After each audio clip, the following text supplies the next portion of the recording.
Hi, everyone. This is me again, Anto Chavez with Be Latina News. Today, we're interviewing someone incredible and so important to the history of this country. She is the founder and president of the Dolores Huerta Foundation and co-founder of the United Farm Workers of America. Dolores Huerta is a labor leader and a community organizer who has been working for civil rights and social justice for over 50 years. She has received numerous awards, and she's honestly an icon for Latinas, but everyone who believes in fair treatment, really. So how are you, Mrs. Huerta? Well, I'm fine, thank you. And I have to change one word that you said. You said the word icon. My youngest son, Ricky, says, Mom, you're not an icon, you're an icon. I like that. Yeah, that is very true. So first of all, I would love to talk about your background in organizing. And so as someone who believes in peaceful protests and who has developed hundreds of peaceful strategies to advance many social and labor movements, I would love to know from you, what would you say is the importance of nonviolent organizing, especially during these times? Well, I have to say that nonviolence is the way that we win. And in today's world, we have a lot of different ways that we can use that, not only with our devices that we have, our Instagram, our Twitter, our Facebook, et cetera, to get out our message in a nonviolent way.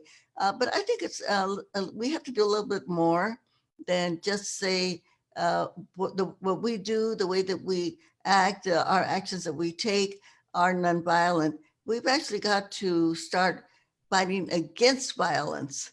And in order to do that, I'm going to include the word racism in there, and sexism, homophobia, because these are things that came out of slavery, out of domination. And when we talk about slavery, I think that also extends to women, because that's when domination started. And basically what slavery means is you want people to work for nothing. And that's where women come into the picture, because women are expected to do the housework, the cooking, the cleaning, taking care of the children, and again, not get paid for it.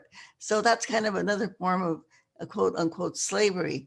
And these are the things, of course, that we're trying to change. And in order to change that, we got to become proactive. And so it's nonviolence, by the way, in the English word, it's kind of a passive word. But in the Indian term, ahisma, it's actually active, it's proactive. So it takes on a different connotation in the Indian language than it does in the English language, which means it's not enough to be just, okay, passive, nonviolent. Means no, we've got to be active against violence. And so when we engage in protests and marches that we've been seeing recently, where people are fighting racial justice and they're fighting for social justice, economic justice, all of the things that people are marching for, they are actually doing this. This is their way of acting against violence, because all of those things that we're talking about, when we have, like we have in the United States right now, when you've got 10% of the corporations and the wealthy families in the United States that own 90% of the wealth.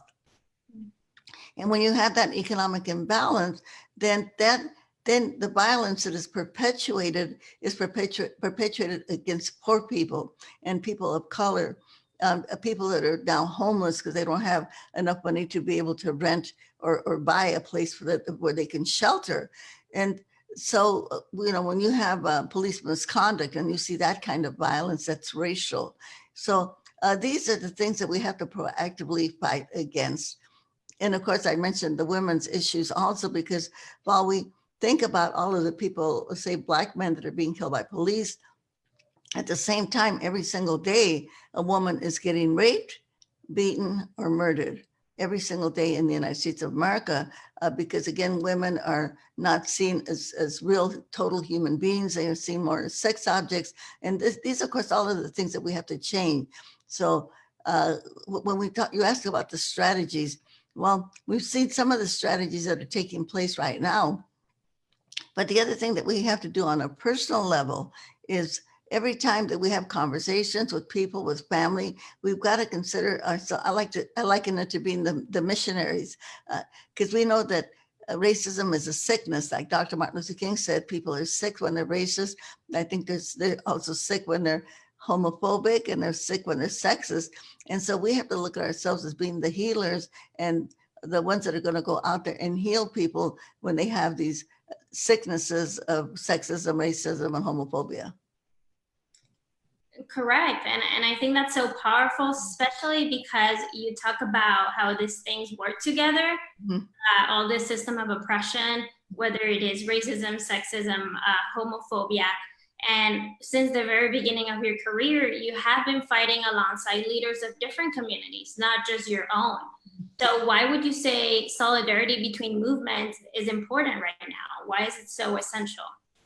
Well, especially now more than ever, because we have seen that the wealth that is accumulated, and I think wealth itself maybe is not a bad thing, but we see that so many of the people who are billionaires, for instance. I'm going to give a couple of examples. Okay, so you've got organizations like Amazon, for instance, very, very wealthy. And they advertise all of the so-called good things that they're doing, like buying green transportation, cars, or whatever. But the way that they treat their workers, their workers are not really being paid enough. They're being made to work too fast. The workers getting injured. They have a high incidence of injury among their workers. So that means that there's a lack of compassion there. There's a lack of compassion that they have for their own workers. And so I guess we're talking maybe about values. Right now, we seem to be a lot of talk about the economy, open up the economy. We know that people don't have jobs, et cetera, et cetera. But then when we think about the economy, then what about all the people that when they do work, they don't get paid enough? They don't get a living wage so that they can actually have a comfortable life, that they're barely surviving. And so, these are all forms of violence, really. When we keep people in poverty, especially children in poverty, this is violence, but it is tied into our whole economic system. So I think we have to take like a wider and a broader look at where these injustices are coming from. And when the injustices are coming from these billionaires who don't have any compassion for poor people, then that's what we have to look at. And then we have to think about, how do we change that? What do we have to do to change it? Right. And so you are still doing some of that work with the Dolores Huerta Foundation, and you tackle a large amount of issues, including women's rights, environmental justice, LGBTQ rights, immigrants' rights, and so on and so forth. At what point do they intersect, and how do you weave these movements into an individual thread? At this point, I think that we have to support each other's movements because every single movement affects us in a different way, or I might say the wrongs that we're trying to better, or to change, they are affecting us in different ways, because all of us, we all live together in this economy that we have. And so, one good example of this, I'm just starting to talk about the minimum wage, for instance. Now, in this election, Vice President Biden says he's going to raise the minimum wage to $15 an hour, or try to do that at every state. Well, we know that in places like in California, maybe New York, that wage doesn't help people that much, because the minimum wage should be $30 an hour instead of $15 an hour, just to keep up with the cost of living. Now, maybe places in the South where the federal minimum wage is only $7 an hour, and this is basically what people are earning. Well, this would definitely lift those people up. It would kind of double their wages if they got $15 an hour. And so that would give them some kind of economic relief. And then that would it would alleviate the poverty that they are living in. Now, how does that affect everybody else? Well, it does affect everybody else. So when workers are fighting and trying to get a $15 an hour minimum wage, or when labor unions are coming together to try to get workers, then that's when all of the organizations, all of us have to step in and say, okay, we're here and we're behind you. We're here to help you. I'll give you another example, and this is a very powerful one. when the Farm Workers Union, when we were organizing the Farm Workers Union, although we had a strike that went on for 5 years, we had marches, but it wasn't until we had a boycott and we had 17 million people in the United States that stopped eating grapes. I mean, and these people came from all different walks of life, all different types of organizations. But that, when they came together, then all of that power that the growers who were denying farm workers basic human rights like toilets and drinking water, you know, relief periods, you know, unemployment insurance, they caved in because they could not withstand all of that power. When you talk about intersectionality, I mean, this is it.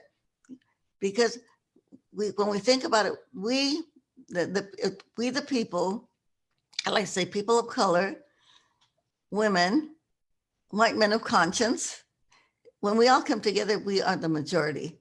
And that's the way that we change things. That's the way that we win.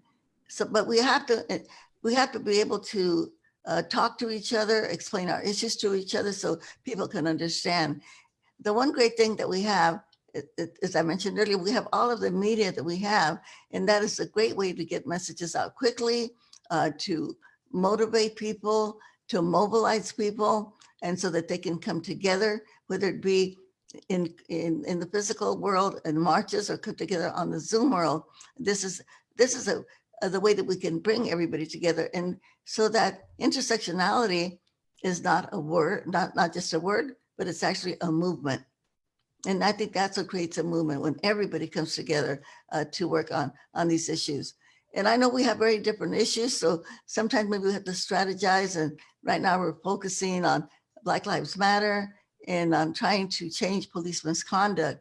But at the same time, we're celebrating women's suffrage, 100 years that women got the right to vote, going forward to work on the Equal Rights Amendment, which is going to be a big issue next year because it's got to be ratified by the Senate of the United States of America.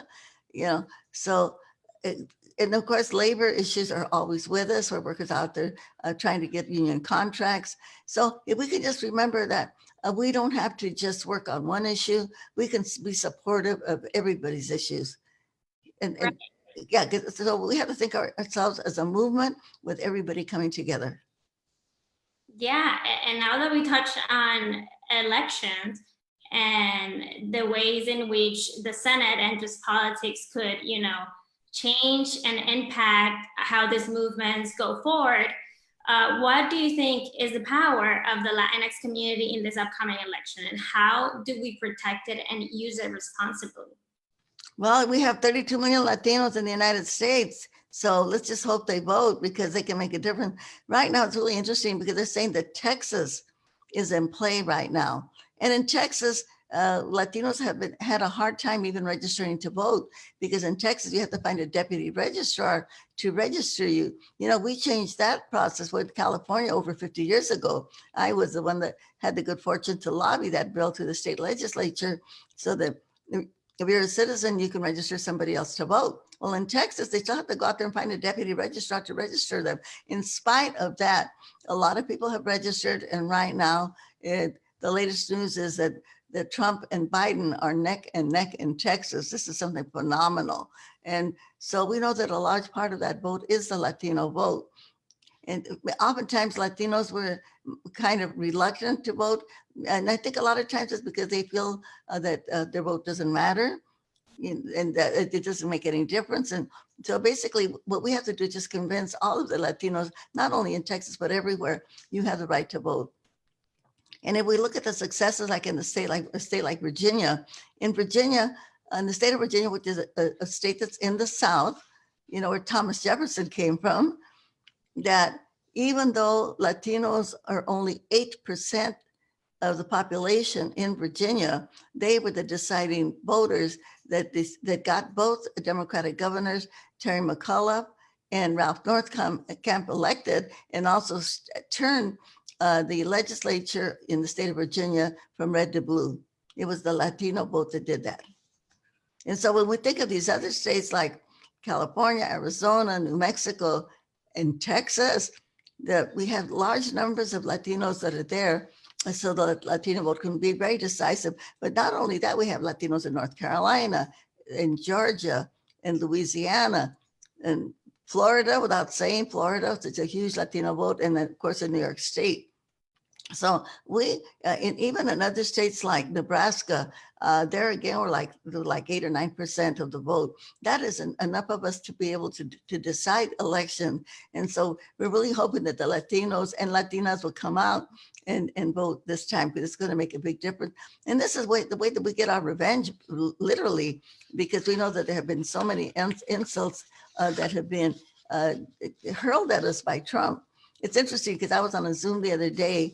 Actually, I was with Luis Gutierrez, Puerto Rican congressman from Chicago. And you know what he said? He said, "We are all Mexicans." And I thought that was so cool, because we know that the insults that have been aimed at Latinos have been done primarily in the name of Mexican. But at the same time, we have also seen Central Americans, the children that are in cages at the border, children that have been separated from their families. And these are intolerable, cruel things that have been hurled at our community. And I like to say, if you don't think voting is important for you, vote for the child that's in a cage, or the child that was separated from their mother, and they can't even connect them because they didn't keep any records. So we have a lot of good reasons to vote, and we just hope we're working as hard as we can to say to all Latinos, come out and vote. And you also have mentioned in the past that revolution starts with self-love, and the power is in our bodies. So keeping this in mind, what would you tell those Latinas, especially, who may think their vote doesn't matter?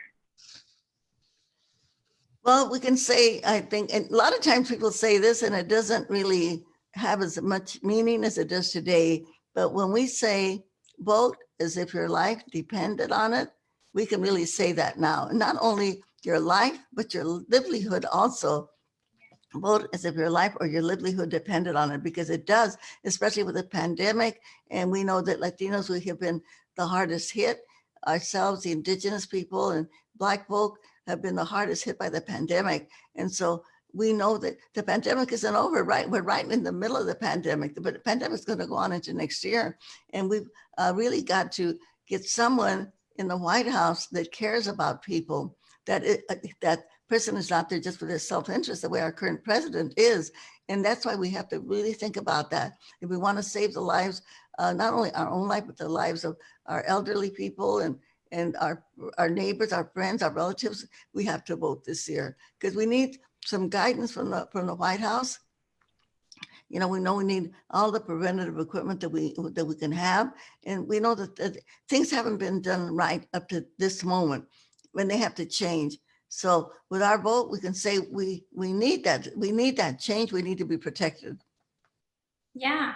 And now that we're talking about Latinas, I think, sometimes it's difficult for Latinas to engage in politics, because there's often this dichotomy that frames being a mother and being a leader or professional as two mutually exclusive roles. And I would love to ask you, who have had such an incredible career and 11 children, how do we begin to rethink and reframe the idea of motherhood as a macro level, as it pertains to women doing social justice work at the same time? How do we begin to create a cultural shift that doesn't frame these two as mutually exclusive?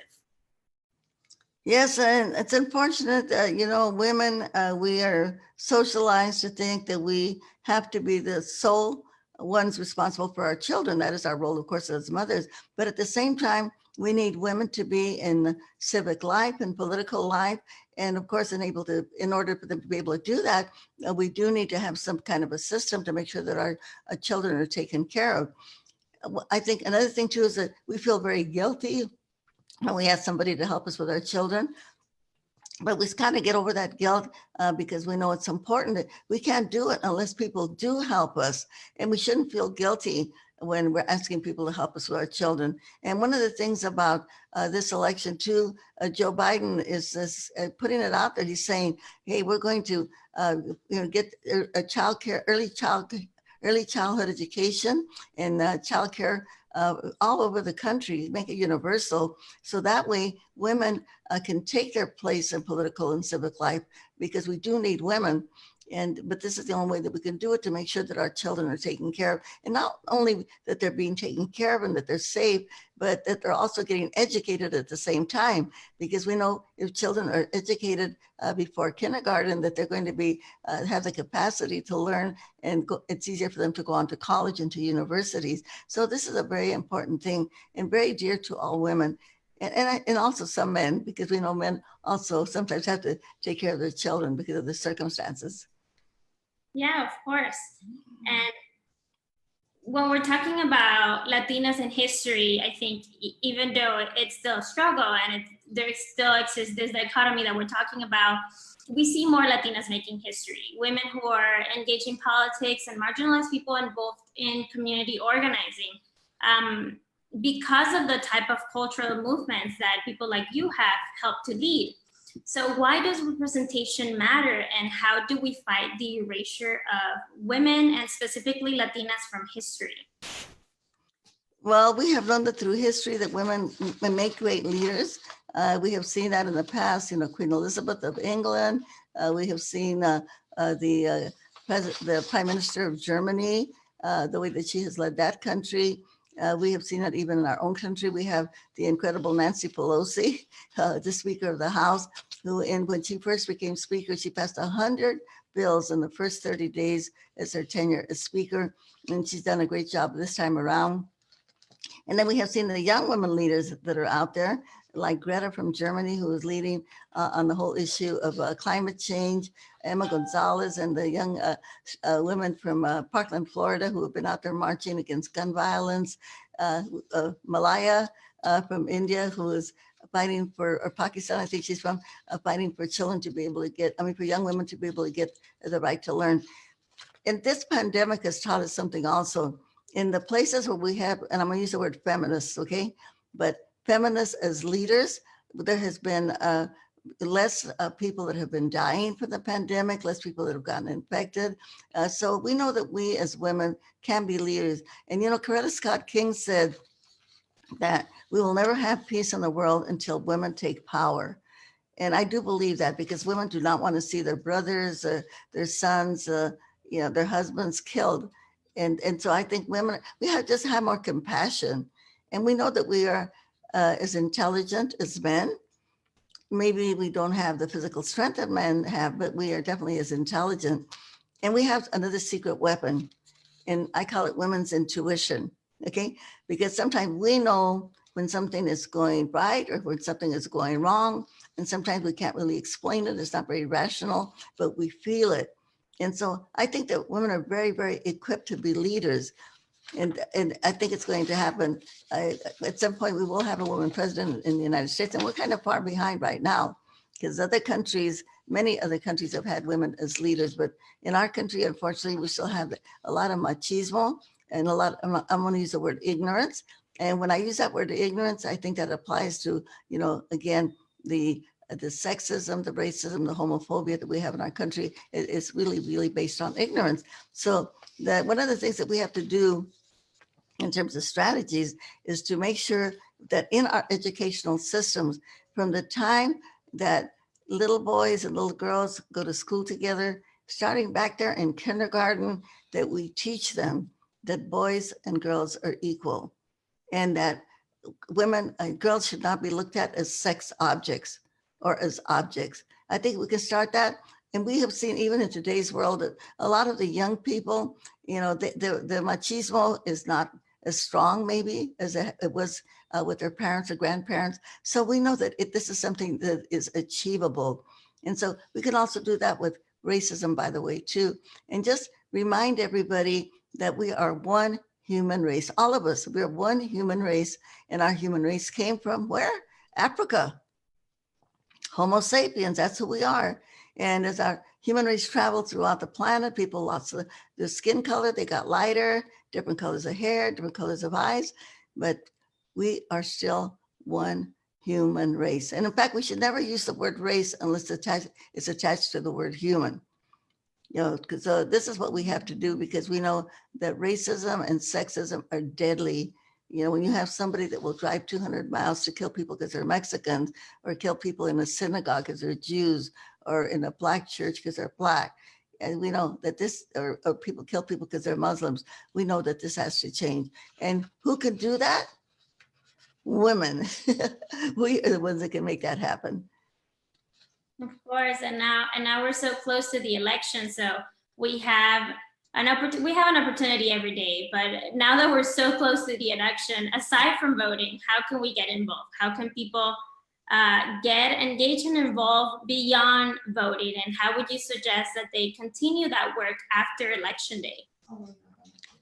Well, one of the things, just to follow up on the conversation about women, we are now, I think we have like 36 women right now in the US Congress. We're not there at 50% yet, but we're getting there. And I like to say, if there is a boardroom somewhere and people are meeting and they're making important decisions, if we do not have feminists on that table, when the decisions are being made, they're going to make the wrong decision. Okay. So we know that that's something that we have to shoot for to make sure that we have equity on those boards so that we can be involved in the decision-making process.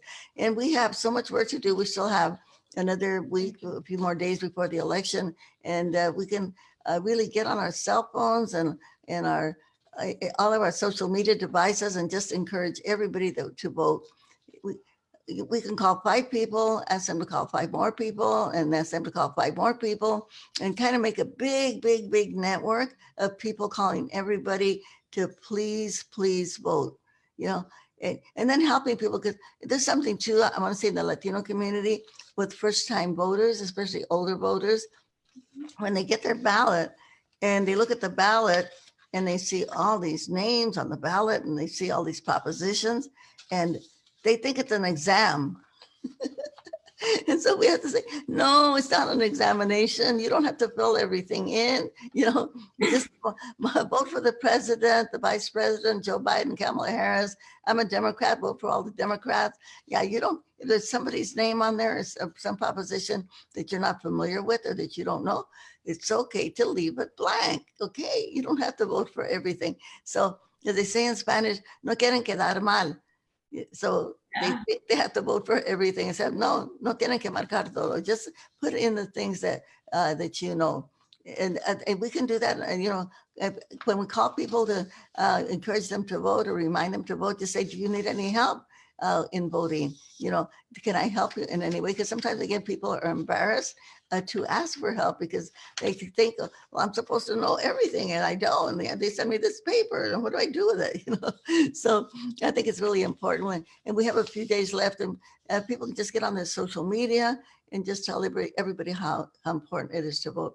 And for the Latino community, I just want to say, hey, this is our chance to get our revenge. All right. They have been calling us names, criminals, narcos, rapists, whatever. But you know what? This is our chance to vote with the ballot. And like in Spanish, it's nuestra revancha. And we know, we started talking about nonviolence at the very beginning. Well, guess what? The ballot, this is the best kind of form of nonviolence that we have. Abraham Lincoln said that the ballot is more powerful than the bullet. The ballot is more powerful than the bullet. So we know that when we are voting, we are getting back and we're going to change so that those people that are calling us names, we have to take them out. And how do we take them out? By voting. Well, there you go, everyone. If you needed some inspiration to get at the vote, what better than to get it from Dolores Huerta? So thank you so much, Ms. Huerta, for coming here to Be Latina and just encouraging everyone to vote. So please send this video to family and friends if they're not sure who they're voting for, if they need to be informed, if they need some answers, this is how they'll get it. So thank you so much for coming in today. You're welcome. We have to use our Latina power. All right. Sí se puede with Latina power. Yeah, sí se puede. All right. Thank you very much, also. Thank you.